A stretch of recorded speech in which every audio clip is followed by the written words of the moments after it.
Hello मेरे प्यारे छोटे भाई बहनों, कैसे हो आप सभी लोग। तो आज की क्लास में हम लोग पढ़ेंगे क्लास 10 फिजिक्स, प्रकाश के प्रवर्तन, रिफ्लेक्शन ऑफ लाइट, चैप्टर 1 का 50 भी ऑब्जेक्टिव देखेंगे। बहुत ही मजेदार क्लास है। तो चलिए क्लास देर नहीं करते हैं, जल्दी क्लास शुरू करते हैं। हम लोग का पहला क्वेश्चन नंबर क्या है, प्रकाश क्या है। प्रकाश एक पदार्थ है। ऑप्शन ए क्या है, प्रकाश एक पदार्थ है, प्रकाश एक ऊर्जा है, प्रकाश एक गैस है, प्रकाश एक तरंग है। तो हम लोग सही आंसर क्या हो जाएगा, प्रकाश एक ऊर्जा है। तो ऑप्शन बी हम लोग का सही आंसर हो जाएगा, यानी प्रकाश एक ऊर्जा है। अगला क्वेश्चन क्या है कि प्रदीप्त वस्तुएं क्या होती है। प्रदीप्त वस्तुएं क्या होती है, जो प्रकाश उत्सर्जित करती है, जो प्रकाश अवशोषित करती है, जो प्रकाश को प्रतिबंधित बिंबित करती है, जो प्रकाश परावर्तन करती है। तो हम लोग का सही आंसर क्या हो जाएगा, बी दो का ए। जो प्रकाश उत्सर्जित करती है प्रदीप वस्तु कहलाती है, यानी जो प्रकाश को उत्सर्जित करते प्रकाश को बाहर निकालती है, तो उसे क्या कहते हैं, प्रकाश प्रदीप वस्तु कहते हैं। अब सारी किरण पुंज क्या होते हैं।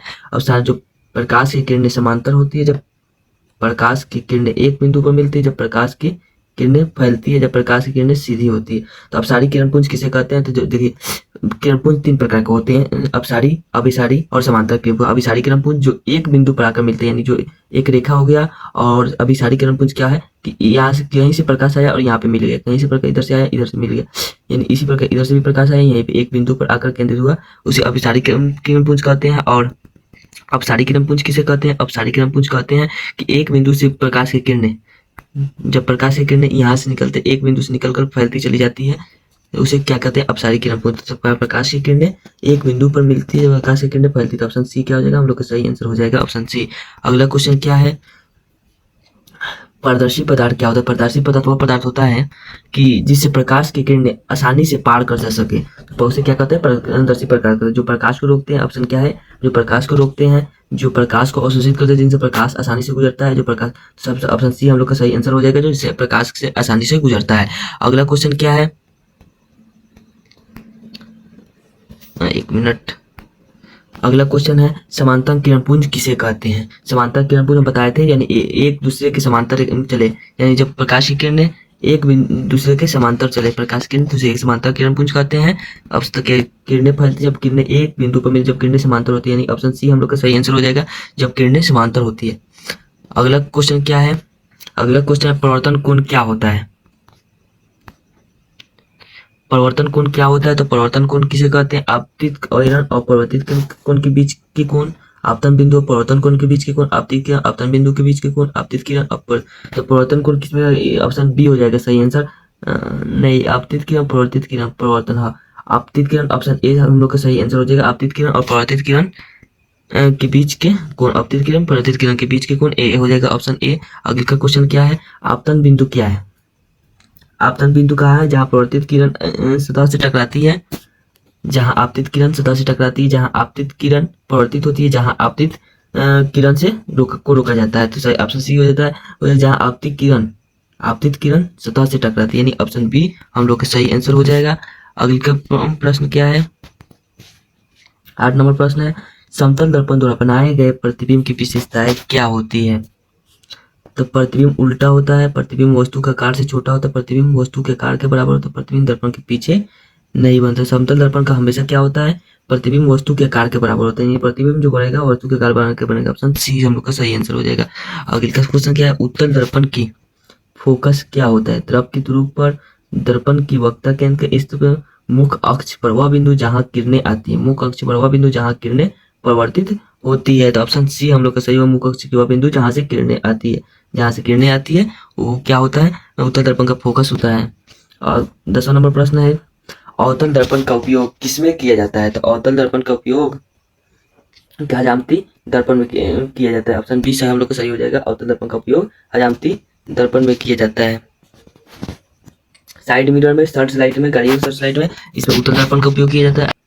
अगला प्रश्न है, गोलीय दर्पण, गोलीय दर्पण की वक्ता त्रिज्या, गोलीय दर्पण की वक्ता त्रिज्या क्या होती है। तो गोलीय दर्पण की वक्ता ध्रुव से वक्ता केंद्र तक की दूरी को गोलीय दर्पण की वक्ता त्रिज्या कहते हैं। ऑप्शन ए हो जाएगा सही आंसर। अगला प्रश्न क्या है, बारे में आभासी प्रतिबिंब कैसा होता है। तो याद रखिएगा, आभासी प्रतिबिंब हमेशा क्या होता है, सीधा और छोटा होता है। ऑप्शन डी सही आंसर हो जाएगा। अगला प्रश्न है, गोलीय दर्पण की फोकस दूरी उसकी वक्ता त्रिज्या से क्या संबंध है। तो गोलीय दर्पण की जो फोकस दूरी होती है, गोलीय दर्पण की फोकस दूरी एफ से सूचित करते हैं, और वक्ता त्रिज्या को आर से तक R/2, यानी ये गोलीय दर्पण की फोकस दूरी हमेशा उसकी वक्ता त्रिज्या का आधी होती है। ऑप्शन सी सही हो जाएगा। अगला क्वेश्चन है प्रभासी पदार्थ किसे कहते हैं? तो प्रभासी पारदर्शी बताया था जिसे सॉरी प्रभासी पदार्थ किसे कहते हैं? तो प्रभासी पदार्थ बताया क्या थे कि पारदर्शी बताए थे जिनसे प्रकाश की किरण आसानी से गुजर जाती है, और प्रभासी जिनसे प्रकाश की एक बूंदे भाग ही गुजर पाती है। तो ऑप्शन बी क्या हो जाएगा? सही आंसर हो जाएगा ऑप्शन बी। अगला प्रश्न है वास्तविक प्रतिबिंब क्या होता है? वास्तविक प्रतिबिंब क्या होता है? तो वास्तविक प्रतिबिंब वस्तु की अपेक्षा उल्टा होता है। हमेशा वास्तविक प्रतिबिंब वस्तु की अपेक्षा उल्टा होता है। ऑप्शन बी सही हो जाएगा। 15 प्रश्न है यदि एक दर्पण की फोकस दूरी 20 सेंटीमीटर प्लस, तो दर्पण की फोकस किस प्रकार के का होगा? दर्पण किस प्रकार? तो उत्तल दर्पण का होता है ना, उत्तल दर्पण का फोकस दूरी हमेशा प्लस में धनात्मक होता है, और अवतल दर्पण का फोकस दूरी ऋणात्मक होता है। तो इसलिए सही आंसर हो जाएगा ए, उत्तल दर्पण। अगला प्रश्न क्या है? ये अवतल दर्पण का फोकस की स्थिति क्या होती है? तो अवतल दर्पण की फोकस की स्थिति हमेशा मुख्य अक्ष पर स्थित होती है। ऑप्शन सी हो जाएगा। अगला प्रश्न है समतल दर्पण की फोकस दूरी क्या होती है? समतल दर्पण की फोकस दूरी अनंत होती है। Option C. अब अगला प्रश्न है उत्तल दर्पण से किस प्रकार का प्रतिबिंब प्राप्त होता है? उत्तल दर्पण से हमेशा आभासी और सीधा प्रतिबिंब प्राप्त। आभासी प्रतिबिंब जहां बनेगा यानी प्रतिबिंब का साइज क्या होगा? तो सीधा होगा, प्रतिबिंब सीधा होगा। अगला प्रश्न है प्रकाश की किरणें को पथ दर्शाने वाले चित्रों को क्या कहते हैं? तो किरण आरेख कहते हैं। ऑप्शन ए सही होगा। अगला प्रश्न है ध्रुव किसे कहते हैं? ध्रुव किसे कहते हैं? तो ध्रुव किसे? दर्पण की मध्य बिंदु को ध्रुव कहते हैं, यानी केंद्र। दर्पण की मध्य बिंदु को ध्रुव कहते हैं। अगला प्रश्न है पारदर्शी पदार्थ कौन से? निम्न पारदर्शी पदार्थ कौन सा है? तो पारदर्शी लकड़ी। लकड़ी क्या है? एक प्रकार का अपारदर्शी पदार्थ है, इससे प्रकाश पार नहीं कर सकता। पत्थर क्या है? इससे भी प्रकाश नहीं पार कर सकता। कांच क्या? कांच से पूर्ण रूप से प्रकाश आसानी से पार कर जाएगा, कांच सही हो जाएगा। लोहा भी से भी प्रकाश पार नहीं। ऑप्शन सी सही हो जाएगा। 23 नंबर है यदि अवतल दर्पण की फोकस के अंदर रखी जाए तो प्रतिबिंब कैसा होगा? यदि वस्तु अवतल दर्पण की फोकस के अंदर रखी जाए तो प्रतिबिंब कैसा होगा? यानी अवतल दर्पण किस प्रकार का होता है? इस प्रकार का अवतल दर्पण की फोकस के अंदर रखा जाए तो अवतल दर्पण की फोकस के अंदर रखते हैं तो प्रतिबिंब तो हमेशा हमें क्या किस प्रकार प्रतिबिंब? काल्पनिक और बड़ा प्राप्त होगा, यानी आभासी और बड़ा प्राप्त होता है। अगला प्रश्न है 24 नंबर दर्पण के मुख्य अक्ष को क्या माना जाता है? तो दर्पण का ध्रुव, दर्पण का वक्ता केंद्र, दर्पण के केंद्र के वक्ता केंद्र के बीच की रेखा, दर्पण के वक्ता केंद्र के बीच की रेखा। सी हो जाएगा ऑप्शन सी। अगला प्रश्न है कि दर्पण की में वस्तु की स्थिति प्रतिबिंब की स्थिति का अनुपात क्या कहलाता है? दर्पण में वस्तु की स्थिति और प्रतिबिंब की स्थिति हमेशा क्या कहलाता है? आवर्धन कहलाता है। 25 के ए हो जाएगा। प्रतिबिंब एच आई अपॉन एच, यानी एच आई मतलब वस्तु की स्थिति और एच आवर्धन बराबर होता है H I upon H. H I का मतलब वस्तु की स्थिति और एच का मतलब प्रतिबिंब की स्थिति। ऑप्शन ए हो जाएगा सही आंसर। अगला प्रश्न है गोलीय दर्पण का ध्रुव कहाँ स्थित होता है? तो गोलीय दर्पण का ध्रुव वक्ता केंद्र पर, दर्पण की परावर्तक सतह, दर्पण के मध्य बिंदु पर और फोकस पर। तो ऑप्शन सी हो जाएगा दर्पण के मध्य बिंदु पर। ऑप्शन सी हो जाएगा दर्पण के मध्य बिंदु पर। अगला प्रश्न है 27 नंबर आपतित किरण क्या होती है? दर्पण की सतह पर टकराने वाली किरण, दर्पण से परावर्तित होने वाली किरण, दर्पण के अंदर की किरण, दर्पण की सतह से दूर जाती हुई किरण। तो आपतित किरण दर्पण की सतह से टकराने वाली किरण होती है। ऑप्शन ए हो जाएगा सही आंसर। 27 नंबर क्वेश्चन का ऑप्शन ए हो जाएगा। 28 नंबर क्वेश्चन क्या कर रहा है? अवतल दर्पण का उपयोग किसमें किया जाता है? तो हजामती दर्पण में, टेलीविजन में, कंप्यूटर स्क्रीन में, मोबाइल फोन में। तो हजामती दर्पण में उपयोग, अवतल दर्पण का उपयोग किया जाता है। ऑप्शन ए सही हो जाएगा। अगला प्रश्न है 29 नंबर अवतल दर्पण से वास्तविक प्रतिबिंब कब बनता है? तो अवतल दर्पण से वास्तविक प्रतिबिंब प्राप्त करने के लिए जब हम वस्तु को जब वस्तु को फोकस के बाहर होती, जब वस्तु को फोकस के बाहर रखते हैं ना, तो अवतल दर्पण से वास्तविक प्रतिबिंब बनता है। अगला प्रश्न है प्रभासी दर्पण किसे कहते हैं? प्रभासी दर्पण किसे कहते हैं? तो प्रभासी दर्पण या प्रभासी पदार्थ किसे? वही हुआ दर्पण जो प्रकाश को आंशिक रूप से पार करता है, प्रभासी दर्पण कहलाता है। ऑप्शन सी हो जाएगा सही आंसर। अगला प्रश्न है 31 नंबर समतल दर्पण में प्रतिबिंब की प्रकृति क्या होती है? समतल दर्पण में प्रतिबिंब की प्रकृति क्या होती है? तो यानी प्रतिबिंब कैसा बनता है, प्रकृति क्या होता है? समतल दर्पण में प्रतिबिंब की प्रकृति आभासी होता है, और प्रतिबिंब प्रकृति आभासी होती है, और वस्तु प्रतिबिंब जो बनता है वस्तु के साथ बराबर बनता है। ऑप्शन डी हो जाएगा सही आंसर। अगला प्रश्न है गोलीय दर्पण की फोकस दूरी उसकी वक्रता त्रिज्या की होती है। जो गोलीय दर्पण होती है उसके फोकस दूरी उसकी वक्रता त्रिज्या की होती है। तो गोलीय दर्पण की फोकस दूरी याद रखिएगा हमेशा उसकी वक्रता त्रिज्या की आधी होती है, यानी एफ बराबर क्या बताए थे, एफ बराबर आर बाई टू। तो गोलीय दर्पण की फोकस दूरी उसकी वक्रता त्रिज्या क्या होता है, वक्रता त्रिज्या मतलब आर, टू उसके मतलब 1/2 आधी होती है, फोकस एफ से सूचित करते हैं। अगला प्रश्न है 33 नंबर, किसी वस्तु का आवर्धित काल्पनिक, आवर्धित मतलब होता है बड़ा, काल्पनिक प्रतिबिंब बनता है। किसी वस्तु का आवर्धित काल्पनिक प्रतिबिंब कब बनता है, किसी वस्तु का, उत्तल दर्पण से, समतल दर्पण से, उत्तल दर्पण से, सभी दर्पण से, उत्तल दर्पण, अवतल दर्पण से, समतल दर्पण से, उत्तल दर्पण से, सभी दर्पण से। ऑप्शन क्या हो जाएगा 33 का हो जाएगा ऑप्शन ए, अवतल दर्पण से हमेशा, अवतल दर्पण से आवर्धित काल्पनिक प्रतिबिंब बनता है। अगला प्रश्न है 34 नंबर, एक उत्तल दर्पण से बना प्रतिबिंब हमेशा होगा, एक उत्तल दर्पण से बना प्रतिबिंब हमेशा कैसा होगा, काल्पनिक और हासित होगा, यानी काल्पनिक, हासित मतलब छोटा होगा, सी बी ऑप्शन हो जाएगा। अगला प्रश्न है, ईट क्या है, ईट, ईट से क्या प्रकाश पार करती है, नहीं ना करेगी, तो प्रकाश अपारदर्शी पदार्थ हो जाएगा ईट, ऑप्शन बी, ऑप्शन बी। अगला प्रश्न है 34 नंबर, हमारी आंखों, आंखें जो देख सकती है वस्तु हो जाती है, तो दीप्त या प्रदीप्त वस्तु होती है, ऑप्शन सी हो जाएगा।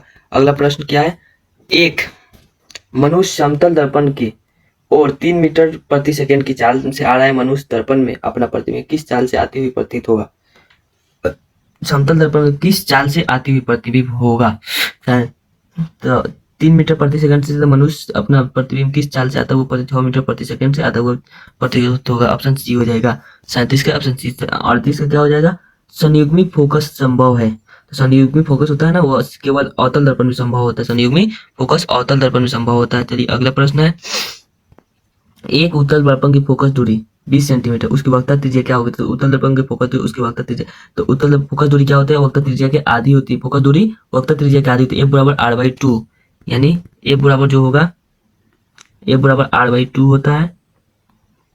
एफ कितना दिया है, एफ दिया है 20, क्या बोलते हैं,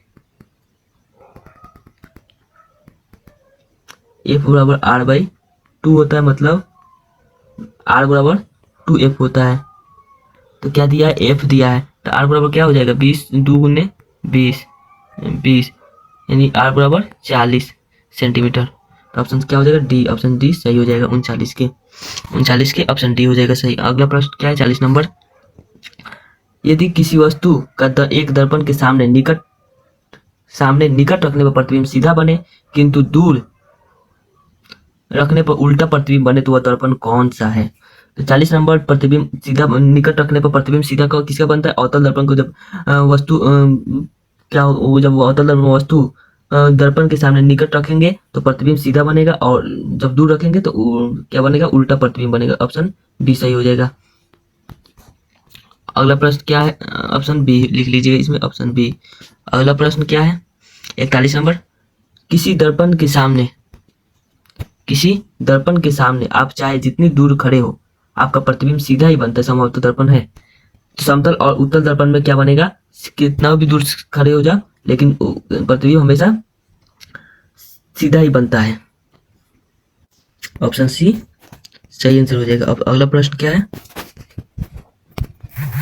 यदि किसी वस्तु के एक दर्पण के सम्मुख किसी भी दूर पर रखने से उस वस्तु का प्रतिबिंब सदैव सीधा और छोटा बनता है, तो वह दर्पण होगा, तो सदैव सीधा बनेगा किसका, तो उत्तल दर्पण का सीधा बनेगा और छोटा बनेगा, 42 का बी हो जाएगा।